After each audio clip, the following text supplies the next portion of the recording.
பகவதி கோட்டை பகவதி பீடம் பகவதி அன்னையின் பரிபூர்ண அனுகிரகம். ஸ்ரீ குருப்யோ நமஹா.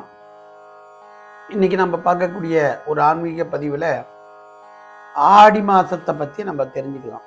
ஆடி மாதம் அப்படின்னாவே நிறைய விரதங்கள் இருக்கக்கூடிய நாள், நல்ல அருமையான சிறப்புகளை கொடுக்கக்கூடிய மாதம் இந்த ஆடி மாதம். இந்த ஆடி மாதம் அப்படின்னாவே ஆடி பூரம், ஆடி கிருத்திகை, ஆடி அமாவாசை, இதெல்லாம் ரொம்ப விசேஷமான நாட்கள். இந்த நாட்களில் நம்ம அம்பாளுக்கு விரதம் இருக்கிறது சிறப்பு.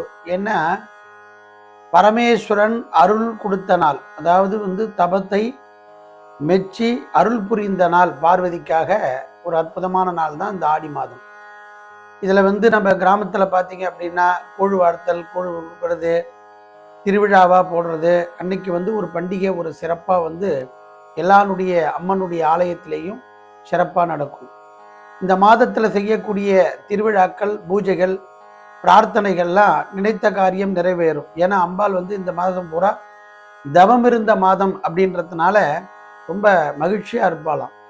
அதனால் இந்த கல்யாணம் ஆகாதவா, புத்திரபாக்கியம் இல்லாதவா, குடும்பத்தில் நிறைய சிக்கல் இருக்குது, நிம்மதி இல்லை அப்படின்னு நினைக்கிறவா, கடன் பிரச்சனை இருக்கக்கூடியவா, தொழில் விருத்திக்கு வராது இருக்கக்கூடியது, உடல் பிணிகள் இருக்கிறது, ஒரு சந்தோஷமே இல்லாத இருக்கக்கூடிய குடும்பங்கள், இதெல்லாம் பார்த்தீங்க அப்படின்னா இந்த ஆடி மாதத்தில் விரதம் இருந்து வழிபடுறது சிறப்பு. அசைவம் தவிர்க்கிறது நல்லது. பொதுவாகவே நம்ம என்ன பண்ணுவோம், வருஷத்தில் இந்த புரட்டாசி மாதம் சனிக்கிழமை விரதம், இந்த புரட்டாசி மாதம் கிழமை பூராவே நம்ம அசைவம் சாப்பிட மாட்டாங்க. அதே மாதிரி விரத நாளில் சாப்பிட்றது இல்லை. ஆனால் இந்த ஆடி மாதம் முழுவதும் சாப்பிடாத இருக்கிறது ரொம்ப ரொம்ப நல்லது. ரொம்ப அம்பாள் மனப்பூர்வமாக ஏற்றுக்கொண்டு நமக்கு ஒரு நல்லது கொடுப்பாள். அதே போல் இந்த ஆடி மாதத்தில் வரக்கூடிய அமாவாசை அப்படின்றது ரொம்ப சிறப்பை கொடுக்கக்கூடியது. நம்மளுடைய முன்னோர்களுக்கு தர்ப்பணங்கள் கொடுக்கறது, அதாவது இதுவரையில் நம்ம தர்ப்பணம் கொடுக்காட்டாலும் அதை தொடர்ந்து நம்ம செய்யணும்.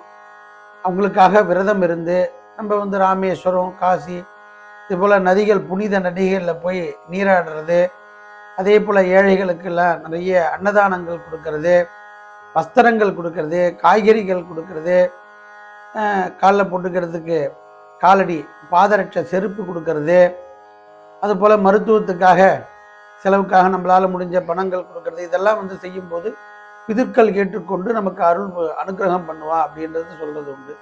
அன்றைக்கி நம்மளுடைய முன்னோர்களுடைய ஆசிகள் கிடைக்கும். இதை பண்ணும்போது பித்ரு தோஷம், முன்னோர்களுடைய தோஷங்கள் நிவர்த்தி ஆகும். அதனால் ஆடி அமாவாசைன்றது ரொம்ப சிறப்பை கொடுக்கக்கூடிய ஒரு அற்புதமான ஒரு நாள். இந்த நாளில் காக்காய்க்கு சாதம் அன்னதானம் வைக்கும்போது சாதத்தில் எள் கலந்து உப்பு இல்லாமல் காக்காய்க்கு அன்னதானம் வைக்கிறது, சாதம் வைக்கிறது ரொம்ப விசேஷம்.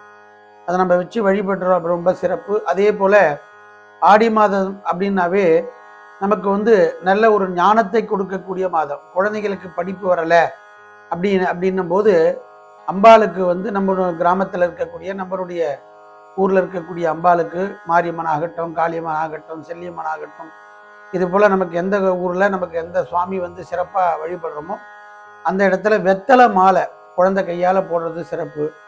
பெண்களுக்கு அதே மாதிரி திருமண தடையாக இருக்குது அப்படின்னா மஞ்சள், கொம்பு மஞ்சள், இந்த விராலி மஞ்சள்னு சொல்லுவாள், அதில் நூலில் கட்டி அது அம்பாளுக்கு சாத்துறது ரொம்ப சிறப்பு. இந்த வெற்றலை அப்படின்னு நான் சொன்னேன் இல்லையா, அது மாதிரி குழந்தைகள் படிப்பு, நல்ல ஞானம், இந்த குழந்தைகள் திடீர்னு படிக்க மாட்டேங்கிறது, மனநிலை சரியில்லாத இருக்கிறது, ஒரே ஒரு மனசு குழப்பங்களாகவே இருக்கிறது, சொல்கிற பேச்சு பசங்க கேட்கறதில்ல, இந்த மாதிரி உள்ளவா வேண்டிட்டு வெத்தலை மாலை குழந்தை கையால் அம்பாள்கிட்ட பிரார்த்தனை பண்ணி அதை சாத்துறது ரொம்ப சிறப்பானது. அதனால் ஆடி மாதம் அப்படின்னாவே ரொம்ப சிறப்பை கொடுக்கக்கூடியது. அதே போல் நான் சொன்ன போல் ஆடி கிருத்திகை அப்படின்னா நமக்கு எல்லாருக்கும் தெரியும், தமிழ் கடவுள் முருகப்பெருமானுக்கு ரொம்ப உகந்த நாள். இதனால் அன்றைக்கி நம்ம முருகப்பெருமானுக்கு விரதம் இருக்கிறது ஒரு சிறப்பு. அதனால தான் ஆடி மாதம் முழுவதுமே நம்ம விரதம் இருக்கிறது ரொம்ப சிறப்பானது அப்படின்றது. அதனால் அமாவாசை அன்னைக்கு தர்ப்பணம் கொடுங்க. முடிஞ்சவங்க வெளியில் நதியில் நீராடிட்டு சுவாமி தரிசனம் பண்ணுங்க. கோவிலுக்கு அன்றைக்கி நிச்சயம் கோவிலுக்கு போய் தரிசனம் பண்ணுறது சிறப்பு. முடியாதவா நம்மளுடைய வீட்டில் இல்லத்திலேயே சுவாமியை பிரார்த்தனை பண்ணிட்டு கங்கா நதியெல்லாம் வேண்டிண்டு அந்த இடத்துல குளித்த மாதிரி பாவனை மனசில் நினச்சிட்டு அந்த தண்ணியை மேலே நம்ம குளிச்சுறது ரொம்ப சிறப்பு. அதனால் அந்த அமாவாசை பிதர்களுடைய தோஷங்கள் நிவர்த்தியாகும், முன்னோர்களுடைய ஆசி கிடைக்கும்.